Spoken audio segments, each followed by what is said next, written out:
N130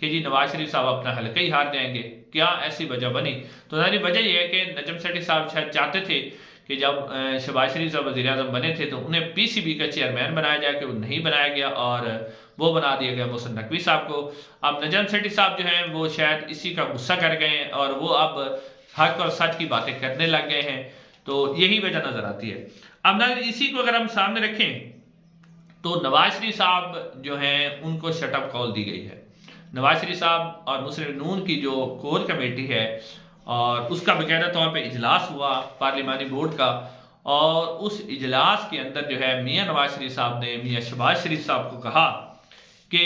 جلد سے جلد جو ہے وہ وفاقی کابینہ تشکیل دیں شہباز شریف صاحب، اور مسلم نون کا جو منشور ہے اس کے اوپر عمل کریں۔ انہوں نے کہا کہ مسلم نون کے سامنے بہت بڑے مسائل ہیں، جس میں سے سب سے اہم مسئلہ جو ہے وہ مہنگائی ہے، مہنگائی کو کم کرنا ہے، لہذا شہباز شریف صاحب جلد سے جلد جو ہے اپنی کابینہ تشکیل دیں اور اپنے منشور پر عمل کریں۔ اب ناظرین میاں صاحب جو چاہتے ہیں کہ کابینہ کے اندر شامل ہو، وہ اسحاق ڈار صاحب کو وزیر خزانہ بنانا چاہتے ہیں۔ میاں صاحب چاہتے ہیں کہ، اور وہ رانا ثناءاللہ صاحب کو بھی آپ نے پہلے سنا ہوگا کہ مشیر داخلہ بن رہے ہیں، کبھی انہیں گورنر پنجاب بنایا جا رہا تھا، مختلف خبریں آ رہی تھی، تو رانا ثناءاللہ صاحب کو بھی جو ہے میاں نواز شریف صاحب چاہتے ہیں کہ ان کو بھی کابینہ کے اندر رکھا جائے۔ لیکن ناظرین اب جو ذرائع کا دعویٰ ہے کہ جو کابینہ سامنے آ رہی ہے اس سے لگتا ہے کہ میاں صاحب کو شٹ اپ کال دے دی گئی ہے، اور انہیں کہا گیا ہے کہ اگر آپ نے کوئی چوں بھی کی تو شاید آپ کا N130 بھی جو ہے وہ کھول لیا جائے، اس کو آپ کو بتا دیا جائے۔ اور اب یعنی اگر آپ دیکھیں تو جتنے بھی، ایک تو مسلم نون کی جو طرز سیاست ہے اس میں 8-9 بندے ہیں جنہوں نے وزیر بننا ہوتا ہے، باقی تو کوئی بنتا نہیں۔ خواجہ سعد رفیق جیتے نہیں ہیں، انہوں نے بننا تھا، یا صادق صاحب بن گئے، خرم دستگیر صاحب ہو گئے، رانا تنویر صاحب ہو گئے، احسن اقبال صاحب ہو گئے، انہی لوگوں نے وزیر بننا ہوتا ہے، باقی کوئی بھی وزیر نہیں بنتا مسلم نون کے اندر۔ لیکن اب جو آج یہ کابینہ، اس میں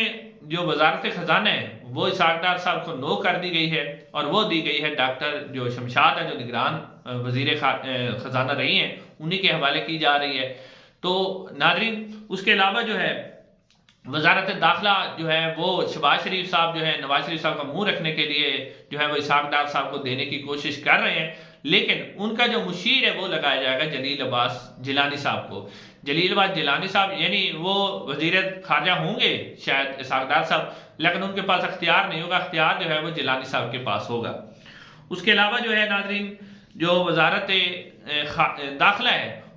اس میں بھی آپ دیکھیں تو محسن نقوی صاحب کا نام آ رہا ہے، جو کہ مسلم نون کے الیکٹڈ نہیں ہے۔ پہلے وہ مشیر بنیں گے، پھر اس کے بعد مسلم نون اور پیپلز پارٹی انہیں ووٹ دیں گے اور وہ انہیں سینیٹر الیکٹ کروائیں گے۔ سینیٹر الیکٹ ہونے کے بعد جو ہے وہ وزیر داخلہ بنیں گے، کیونکہ وہ پنجاب کے اندر پی ٹی آئی کے اوپر بڑا اچھا کریک ڈاؤن کر چکے ہیں، وہ اسٹیبلشمنٹ کے بہت قریب ہیں، تو انہی کو وزارت داخلہ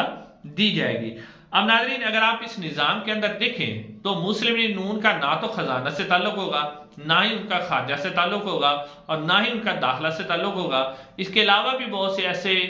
شعبے ہوں گے جن سے مسلم نون کا کوئی تعلق نہیں ہوگا، بلکہ اس کے اوپر اسٹیبلشمنٹ اپنے بندوں کو لگائے گی اور انہی کے ذریعے حکومت چلائے گی۔ اس سے ظاہر ہوتا ہے کہ مسلم نون خاص طور پر جو نواز شریف صاحب ہیں ان کو بالکل شٹ اپ کال دے دی گئی ہے کہ آپ خاموش رہیں، ہم نے آپ کو لانے کی کوشش کی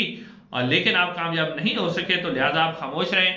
کیونکہ ناظرین اگر اس حوالے سے آپ دیکھیں تو مجتبیٰ شجاع الرحمان جو ہیں، پہلے ان کا نام تھا پنجاب اسمبلی کے اندر، انہیں سپیکر بنانا چاہا مسلم نون نے، نواز شریف صاحب نے، لیکن اچانک سے ملک احمد خان آ گئے۔ کیونکہ ملک احمد خان کون ہے کہ جو شہباز شریف صاحب کی ڈگی میں ملاقاتیں کرواتے رہے، تو ان کو بنایا گیا۔ یہاں سے بھی آپ اندازہ کریں۔ پھر جو نگران وزیر داخلہ سرفراز بگٹی صاحب تھے، انہیں وزیر اعلیٰ بلوچستان بنا دیا گیا۔ یہاں سے بھی آپ اندازہ کریں کہ یہ حکومت کون چلائے گا اور کیسے چلائے گا۔ پھر انوار الحق کاکڑ صاحب، ان کے بارے میں آ رہا ہے کہ وہ سینٹ کے چیئرمین بنیں گے۔ تو یہاں سے آپ اندازہ کریں کہ اس حکومت کو کون چلائے گا، شہباز شریف صاحب کا کیا کردار ہوگا، کس طرح کا کردار ہوگا شہباز شریف صاحب کا، یا مسلم نون کا یا پیپلز پارٹی کا کیا کردار ہوگا، وہ آپ کو یہاں سے ظاہر ہو رہا ہے جس طرح کے فیصلے ہو رہے ہیں۔ یعنی نہ تو نواز شریف صاحب کا کوئی تعلق ہوگا، نہ شہباز شریف صاحب تو بس نام کے ہی وزیر اعظم ہوں گے، حکومت تو کوئی اور باقاعدہ طور پر چلائے گا۔ اب ناظرین جو فیصل واڈا صاحب ہیں وہ بھی ARY کے پروگرام میں کہہ رہے تھے کہ یہ جو بندر بانٹ ہے وہ کر دی گئی ہے، اور اس سے عوام کو کیا ملا؟ اس حکومت کا کوئی مستقبل نہیں ہے، جو ہے پیٹرول اس حکومت کے آتے ہی پیٹرول 11 روپے بڑھ گیا اور یہ جو کمپنی ہے وہ چلنے والی نہیں ہے۔ پھر انہوں نے کہا کہ 9 مئی کے حوالے سے جو ہے سخت تحقیقات ہوں گی، اور جو ہے وہ اس طرح کی انہوں نے باتیں کی کہ مولا جٹ ٹائپ کی سیاست پی ٹی آئی کو چھوڑنی ہوگی، اور 9 مئی کے حوالے سے جو ہے وہ قانون سازی بھی کروائی جائے گی، تاکہ جو ہے وہ اس کے اوپر قانون سازی بھی کروائی جائے گی۔ اب ناظرین پھر فیصل واڈا صاحب نے کہا کہ یہ سب کچھ عدالتوں نے کروایا ہے، عدالتوں کا ناکارہ انتظام ہے۔ یعنی اب جب فیصل واڈا صاحب بول رہے ہیں کہ یہ حکومت چلنے والی نہیں ہے اور